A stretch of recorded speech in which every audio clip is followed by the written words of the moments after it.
Hi students, welcome back to my channel code with Rahul.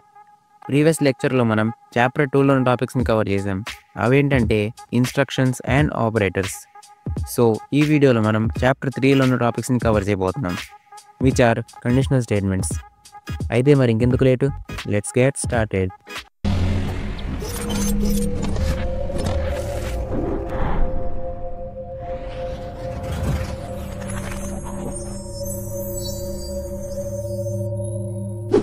Conditional స్టేట్మెంట్స్లో 2 types ఉంటాయి. అవేంటంటే if else and switch.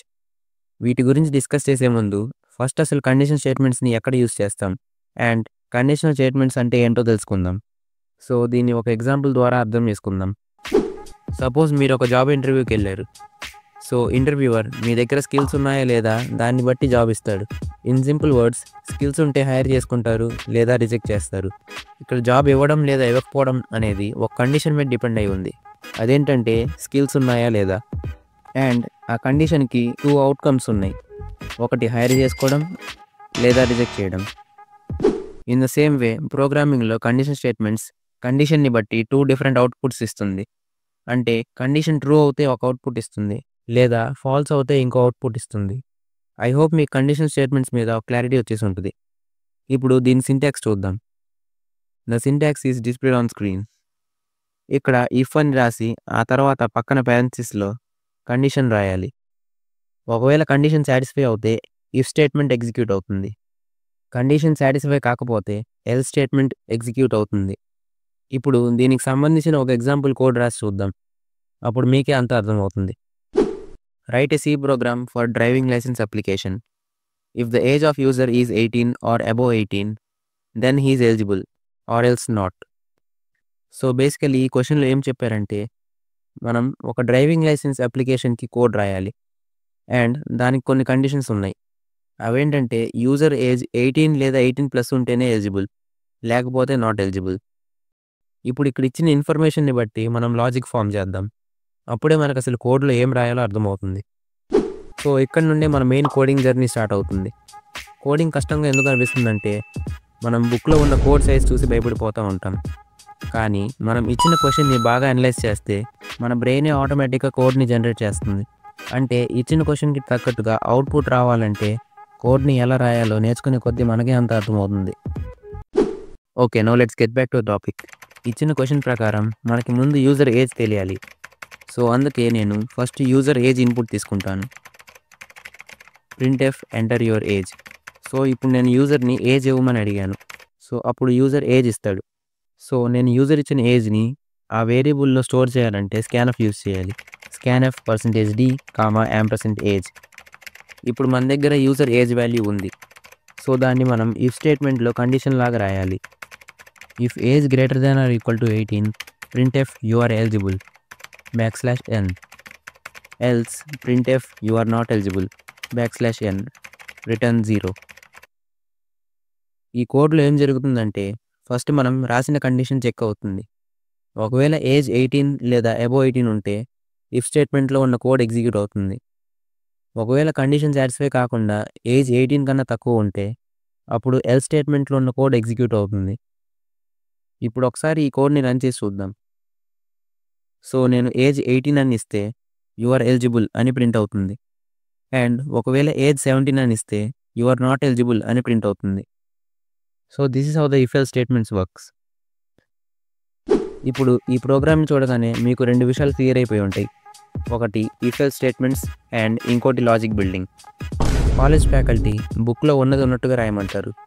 అందుకే స్టూడెంట్స్లో logic building develop అవ్వదు and కోడింగ్ని బోరింగ్గా feel అవుతూ ఉంటారు. Okay, now let's get back to topic. ఇప్పుడు మనం ఇఫ్ ఎల్స్ స్టేట్మెంట్స్ గురించి డిస్కస్ చేసాం. దీంట్లో మనం ఒక కండిషన్ని బట్టి ఫ్లో ఆఫ్ ప్రోగ్రామ్ని కంట్రోల్ చేసాం. సో ఇప్పుడు మనం ఎల్స్ ఇఫ్ స్టేట్మెంట్ గురించి నేర్చుకుందాం. ఇక్కడ మనం మల్టిపుల్ కండిషన్స్తో ఫ్లో ఆఫ్ ప్రోగ్రామ్ని కంట్రోల్ చేయొచ్చు. ఇది కూడా ఇఫ్ ఎల్స్ లాగే ఉంటుంది, కాకపోతే ఇక్కడ మనం మోర్ దాన్ 1 కండిషన్స్ని యూజ్ చేయొచ్చు. Let us see the syntax. The syntax is displayed on screen. ఇక్కడ చూసినట్టయితే ఫస్ట్ ఇక్కడ ఇఫ్ కండిషన్ చెక్ అవుతుంది, ఆ తర్వాత ఎల్స్ ఇఫ్ కండిషన్ చెక్ అవుతుంది. ఒకవేళ 2 కండిషన్ సాటిస్ఫై కాకపోతే అప్పుడు ఎల్స్ బ్లాక్లో ఉన్న కోడ్ ఎగ్జిక్యూట్ అవుతుంది. ఇక్కడ నేను మీకు అర్థం కావడానికి జస్ట్ 2 యూజ్ చేశాను. బట్ మీరు క్వశ్చన్ రిక్వైర్మెంట్కి తగ్గట్టుగా ఎన్ని ఎల్సిఫ్లైనా యూస్ చేయొచ్చు. నోట్: మనం ఎప్పుడైనా కండిషనల్ స్టేట్మెంట్స్ రాసేటప్పుడు ఫస్ట్ ఇఫ్ స్టేట్మెంట్ రాయాలి, ఆ తర్వాత ఎల్సిఫ్లు రాయాలి. ఇప్పుడు దీనికి సంబంధించిన ఒక క్వశ్చన్ సాల్వ్ చేద్దాం. అప్పుడు అసలు ఈ ఎల్సిఫ్ని కోడ్లో ఎలా ఎగ్జిక్యూట్ చేయాలో అర్థమవుతుంది. Print the age group of the user according to the given information. 1 to 12 equal to kid, 13 to 19 equal to teen, 20 or above equal to young. So ఇక్కడ ఇచ్చిన ఇన్ఫర్మేషన్ని బట్టి మనం యూజర్ ఇచ్చిన ఇన్పుట్తో యూజర్ ఏజ్ చెప్పాలి. సో ఇప్పుడు దీని కోడ్ ఎలా రాయాలో చూద్దాం.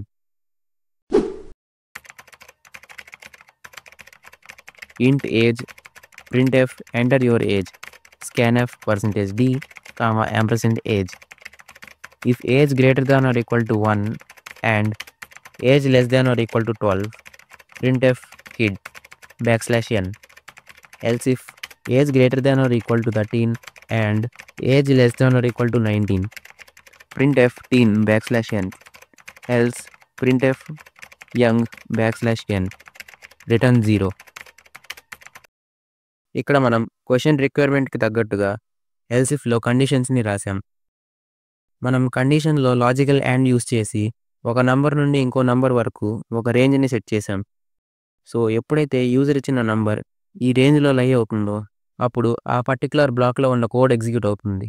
So as you all know very well, logical and అంటే రెండు వైపుల ఆపరెంట్స్ ట్రూ అవుతేనే కోడ్ ఎగ్జిక్యూట్ అవుతుంది. In simple words, logical and అంటే అది ఉండాలి, దాంతోపాటు ఇది ఉండాలి. ఇప్పుడు ఒకసారి ఈ కోడ్ని రన్ చేసి చూద్దాం. నేను ఏజ్ 13 అని ఇస్తే టీన్ అని ప్రింట్ అవుతుంది. ఏజ్ 12 అని ఇస్తే అప్పుడు కిడ్ అని ప్రింట్ అవుతుంది. Hence hour code works properly. ఇప్పుడు మనం ఈ టాపిక్కి సంబంధించిన క్వశ్చన్ సాల్వ్ చేద్దాం. అప్పుడే మనకి ఈ కాన్సెప్ట్ మీద అండర్స్టాండింగ్ స్ట్రాంగ్ అవుతుంది.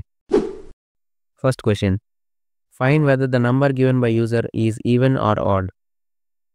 సో ఇక్కడ ఇచ్చిన సోది ఏంటంటే మనల్ని కండిషన్ స్టేట్మెంట్స్ని యూస్ చేసి ఒక సి ప్రోగ్రామ్ని రాయమన్నారు. ఆ ప్రోగ్రామ్ మనం ఇచ్చే ఇన్పుట్ని బట్టి ఆ నంబర్ ఈవెనా లేదా ఆడా అని చెప్పాలి. So let's start coding. ముందు మనం యూజర్ దగ్గర ఒక నంబర్ ఇన్పుట్ తీసుకోవాలి. అప్పుడే అది ఆడా లేదా ఈవెనా అని డిసైడ్ చేయగలం. సో అందుకే first step int n, printf enter a number, scanf %d, %n. ఇప్పుడు మనం ఈ nలో స్టోర్ అయి ఉన్న నంబర్ ఆడా లేదా ఈవెనా అని కనుక్కోవాలి. ఇది కనుక్కోవడం పెద్ద టాస్క్ ఏం కాదు, జస్ట్ ఒక చిన్న లాజిక్ వాడాలి. So don't worry, let me explain. మీరు మ్యాథ్స్లో ప్రొఫెషనల్ కాకపోయినా ఈ సింపుల్ లాజిక్ మీకు గుర్తుండే ఉంటుంది. అదేంటంటే ఎప్పుడైతే మనం ఒక ఈవెన్ నంబర్ని 2తో డివైడ్ చేస్తామో అప్పుడు మనకి రిమైండర్ 0 వస్తుంది. కానీ ఎప్పుడైతే మనం ఒక ఆడ్ నంబర్ని 2తో డివైడ్ చేస్తామో అప్పుడు మనకి రిమైండర్ 0 రాదు. సో మనం ప్రీవియస్ లెక్చర్లో అర్థమెటిక్ ఆపరేటర్స్లో మాడ్యులో గురించి నేర్చుకున్నాం. ఈ ఆపరేటర్ మనం రెండు నంబర్స్ని డివైడ్ చేస్తే రిమైండర్ ఏమొస్తుందో డిస్ప్లే చేస్తుంది. అంటే ఎస్, మీరు అనుకున్నది కరెక్టే. ఈ మాడ్యులో ఆపరేటర్ని యూస్ చేసి మనం nలో స్టోర్ అయి ఉన్న వాల్యూ ఆడా లేదా ఈవెనా అని కనుక్కోవచ్చు. If n modulo 2 equal to 0, printf the given number is even. అంటే యూజర్ ఇచ్చిన నంబర్ 2తో డివైడ్ చేస్తే రిమైండర్ 0 వస్తే ఆ నంబర్ ఈవెన్ అని అర్థం. ఇప్పుడు మనం ఈవెన్ కనుక్కున్నాం కాబట్టి సపరేట్గా ఆడ్కి కండిషన్ రాయాల్సిన లేదు. ఎందుకంటే నంబర్స్లో ఉండేవి రెండు రకాలు, అయితే ఆడ్ లేదా even. Now let's finish the code. Else printf the given number is odd \n return 0. ఇప్పుడు ఈ కోడ్ని రన్ చేసి చూద్దాం. ఇక్కడ నేను నంబర్ 12 ఎంటర్ చేస్తే the given number is even అని ప్రింట్ అవుతుంది. అదే మనం నంబర్ 13 ఎంటర్ చేస్తే the given number is odd అని ప్రింట్ అవుతుంది. Hence hour code works properly. So ఇలా మనం యూజర్ ఇచ్చిన నంబర్ ఆడా లేదా ఈవెనా అని కనుక్కోవచ్చు. Now let's move to next question. Find whether the number given by user is divisible by 5 or not. ఇక్కడ ఇచ్చిన సోది ఏంటంటే మనం కండిషన్ స్టేట్మెంట్స్ని యూస్ చేసి ఇచ్చిన నంబర్ 5తో డివిజిబుల్లా కాదా అని చెక్ చేయాలి. డివిజిబుల్ అంటే నథింగ్ బట్ మనందరికి తెలిసిందే, ఇచ్చిన నంబర్ని 5తో డివైడ్ చేస్తే రిమైండర్ 0 రావాలి. ఇప్పటికి మీకు అర్థమయ్యే ఉంటుంది ఏం చేయాలో. ఇదే సేమ్ లాజిక్ని మనం ప్రీవియస్ కోడ్లో కూడా యూస్ చేసాం. సో అందుకే మీకు ఈ 2 క్వశ్చన్స్ని హోంవర్క్గా ఇస్తున్నాను.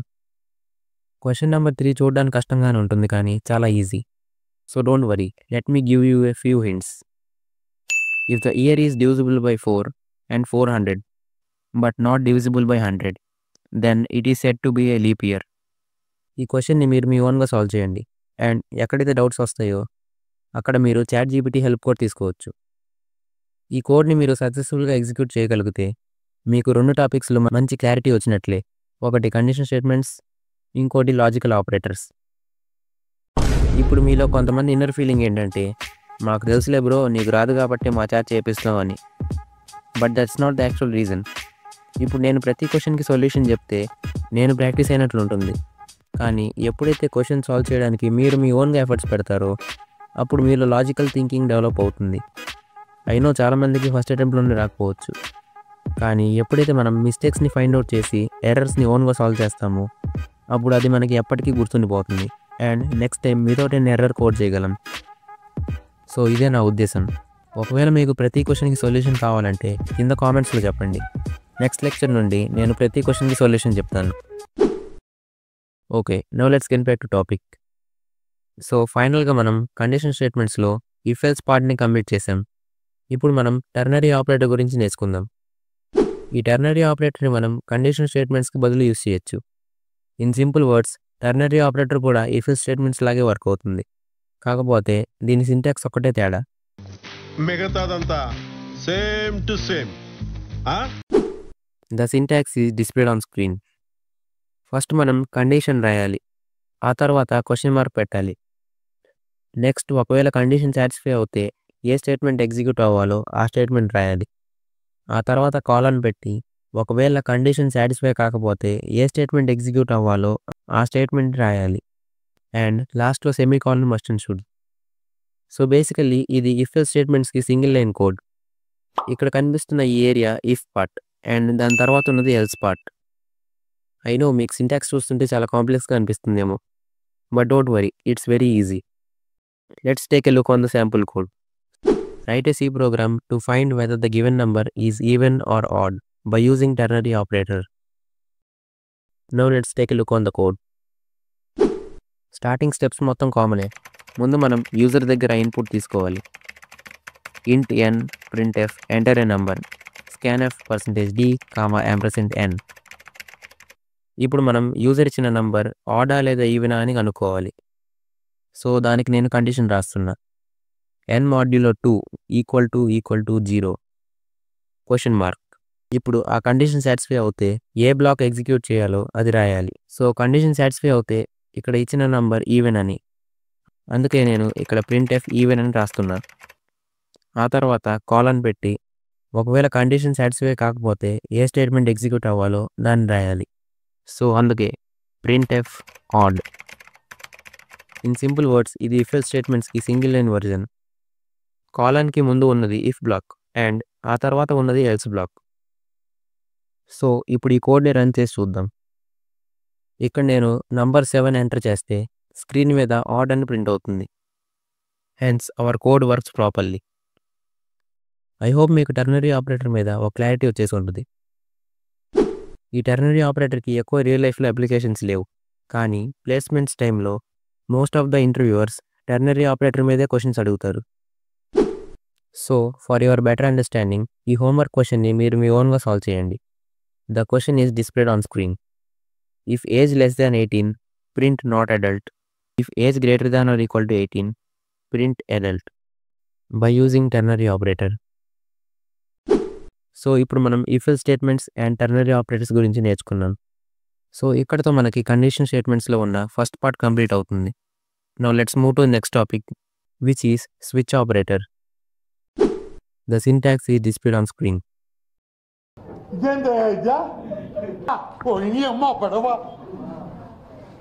ఇదేంట్రా బాబు, ఐఫిల్ టవర్ అంత పెద్దగా ఉంది అనుకుంటున్నారా? సో డోంట్ వరీ, దీని సింటాక్స్ చూడడానికి పెద్దగా ఉంటుంది కానీ ఇదేం పెద్ద కష్టమైన టాపిక్ ఏం కాదు. Let me explain with example. అప్పుడు మీకు ఇంకా క్లియర్గా అర్థమవుతుంది. సో జనరల్గా మీరు మన ఇంట్లో వాడే స్విచ్చెస్ని చూసే ఉంటారు. మనం ఫ్యాన్ ఆన్ చేయడానికి ఒక స్విచ్ ఆన్ చేయాలి, టీవీ ఆన్ చేయడానికి ఇంకో స్విచ్ ఆన్ చేయాలి. ఇలా డిఫరెంట్ టైప్స్ ఆఫ్ అప్లయన్సెస్కి డిఫరెంట్ స్విచ్చెస్ ఉంటాయి. మనం ఒక్క స్విచ్తో అన్నిటిని ఆన్ చేయలేం. ఇన్ ద సేమ్ మేనర్ ఇక్కడ స్విచ్ ఆపరేటర్ అనేది ఒక స్విచ్ బోర్డ్ అండ్ ఇక్కడ కనిపిస్తున్న కేసెస్ అన్నీ అప్లయన్సెస్. మనం ఈ స్విచ్ బోర్డ్లో ఏ కేస్కి సంబంధించిన స్విచ్ ఆన్ చేస్తామో ఆ కేసులో ఉన్న కోడ్ ఎగ్జిక్యూట్ అవుతుంది. ఇప్పుడు మీకు ఒక డౌట్ రావచ్చు, ప్రతి ఒక్క కేసు తర్వాత బ్రేక్ అని ఎందుకు రాశాయని. అసలు ఈ బ్రేక్ అంటే ఏంటి? సో బ్రేక్ అనేది ఒక కీవర్డ్. ఈ కీవర్డ్ గురించి మనం నెక్స్ట్ చాప్టర్లో లూప్స్లో నేర్చుకుంటాం. అందుకే ప్రస్తుతానికి ఈ కీవర్డ్ పర్పస్ ఏంటో మీకు లైట్గా ఒక ఓవర్వ్యూ ఇస్తాను. సో బేసికలీ బ్రేక్ అనే కీవర్డ్ని మనం కోడ్లో ఉన్న ఫ్లోని ఆపడానికి యూస్ చేస్తాం. అంటే ఒకవేళ నేను ప్రతి ఒక్క కేసు తర్వాత బ్రేక్ రాయకపోతే అప్పుడు నేను ఏ స్విచ్ ఆన్ చేసినా ప్రతి ఒక్క కేసులో ఉన్న స్టేట్మెంట్ ఎగ్జిక్యూట్ అయిపోతుంది. సో అందుకే బ్రేక్ అనేది కంపల్సరీ. ఫైనల్గా ఇప్పుడు డిఫాల్ట్ అంటే ఏంటో తెలుసుకుందాం. డిఫాల్ట్ అంటే ఒక ఎండ్ పాయింట్, అంటే దీని తర్వాత ఇంక కేసెస్ ఉండవు. అందుకే ఇక్కడ బ్రేక్ రాయడం అనవసరం. సో దీని సింటాక్స్ ఎలా రాయాలో మీకు అర్థమై ఉంటుంది. ఇప్పుడు దీన్ని ప్రాక్టికల్గా కోడ్లో ఎగ్జిక్యూట్ చేసి చూద్దాం. Right A C program using switch operator to print weekdays. 1 for Monday, 2 for Tuesday and so on, 7 for Sunday. So basically మనల్ని ఒక C ప్రోగ్రామ్ రాయమన్నారు బై యూజింగ్ స్విచ్ ఆపరేటర్.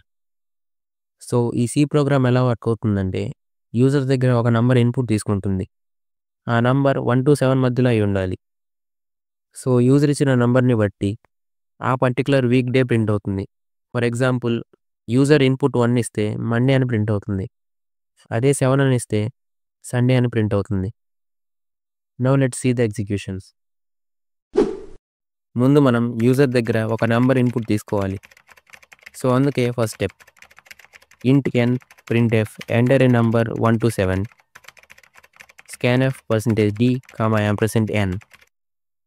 ఇప్పుడు మనం స్విచ్ ఆపరేటర్లో n పెట్టాలి. అప్పుడే మనం ఆ నంబర్కి తగ్గట్టుగా వీక్ డేని ప్రింట్ చేయగలం. Switch n. సో ఇప్పుడు ఇందులో ఉన్న కేసెస్ రాద్దాం. Case 1 printf Monday \n break. Case 2 printf Tuesday \n break. Case 3 printf Wednesday \n break.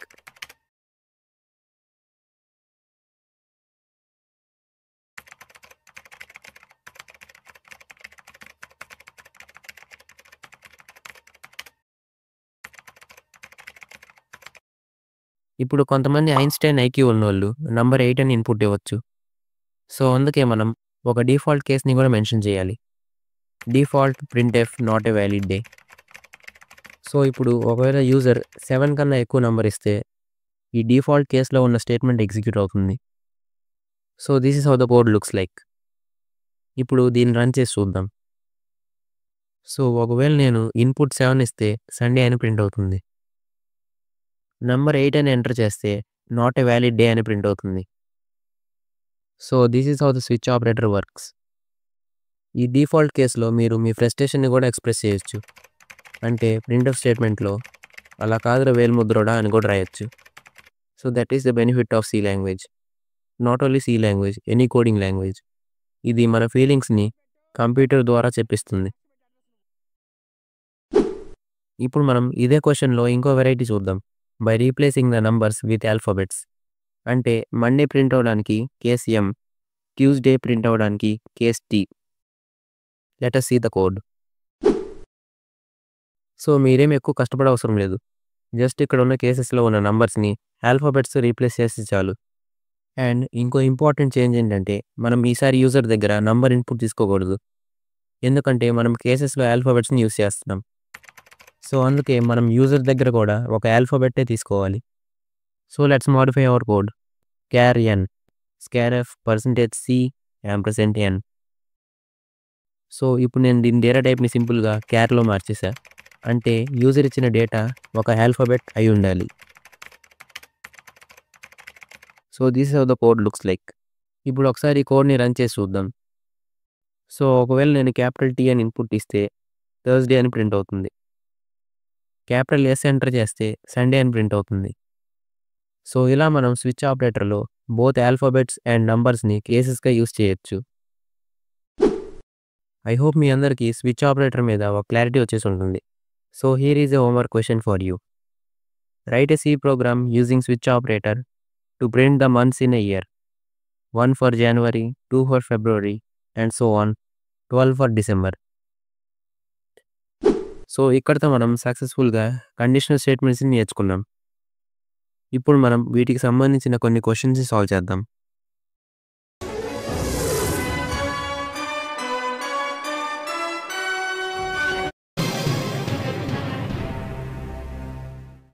Will this code works properly?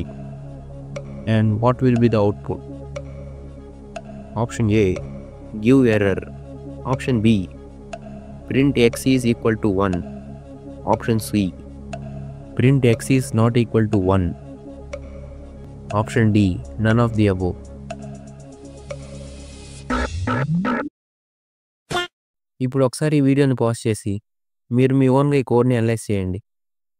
ఫైనల్గా ఆన్సర్ని చూస్ చేసుకొని అప్పుడు వీడియోని ప్లే చేయండి.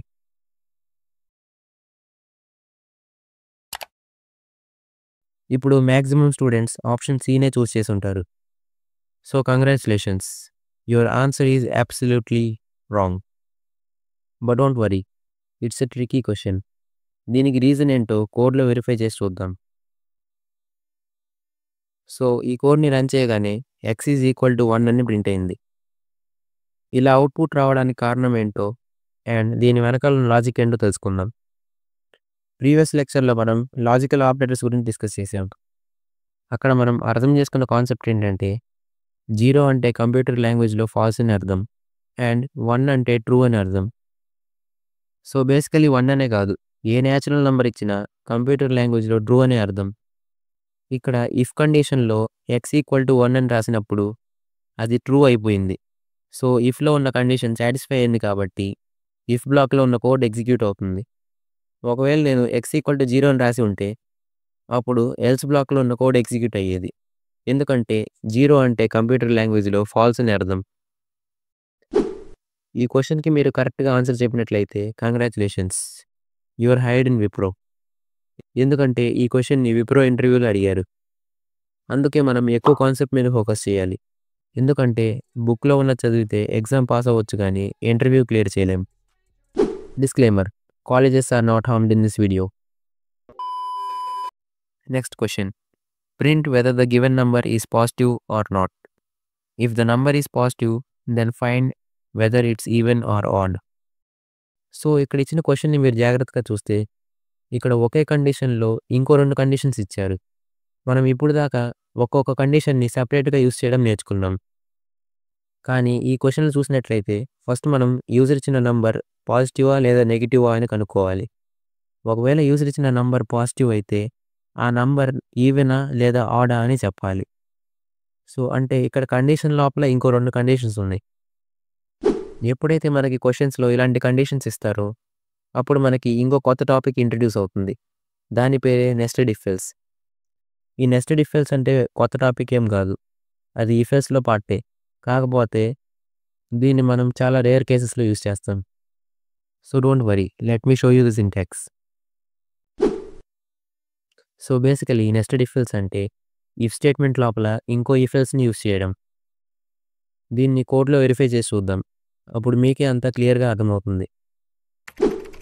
సో ఫస్ట్ మనం యూజర్ దగ్గర ఇన్పుట్ తీసుకోవాలి. నెక్స్ట్ ఆ నంబర్ పాజిటివా లేదా నెగిటివా అని కనుక్కోవాలి. If n greater than 0, print if the number is positive. ఒకవేళ ఆ నంబర్ పాజిటివ్ అయితే అది ఆడా లేదా ఈవెనా అని కనుక్కోవాలి. మనం ఇఫ్ లోపల ఇంకో ఇఫ్ ఎల్స్ బ్లాక్స్ని యూస్ చేయాలి. If n modulo 2 equal to 0, print f even \n.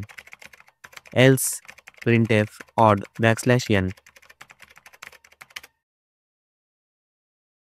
ఫైనల్గా ఇచ్చిన నంబర్ నెగిటివ్ అయితే ఎల్స్లో ఎగ్జిక్యూట్ అయిపోతుంది. So this is how the nested if else looks like. ఇప్పుడు ఈ కోడ్ని రన్ చేసి చూద్దాం. ఒకవేళ నేను 2 అని ఎంటర్ చేస్తే the number is positive and కింద ఈవెన్ అని కూడా ప్రింట్ అవుతుంది. కానీ ఒకవేళ నేను నంబర్ 1 అని ఎంటర్ చేస్తే కింద ఆడ్ అని ప్రింట్ అవుతుంది. Hence hour code works properly. So that was all about our today's lecture. Conditional statements. ఈ వీడియో మీకు నచ్చినట్లయితే లైక్ చేయండి అండ్ బాగుపడాలనుకున్న మీ ఫ్రెండ్స్కి ఈ వీడియోని షేర్ చేయండి. మళ్ళీ నెక్స్ట్ లెక్చర్లో కలుద్దాం. Rahul this side signing off.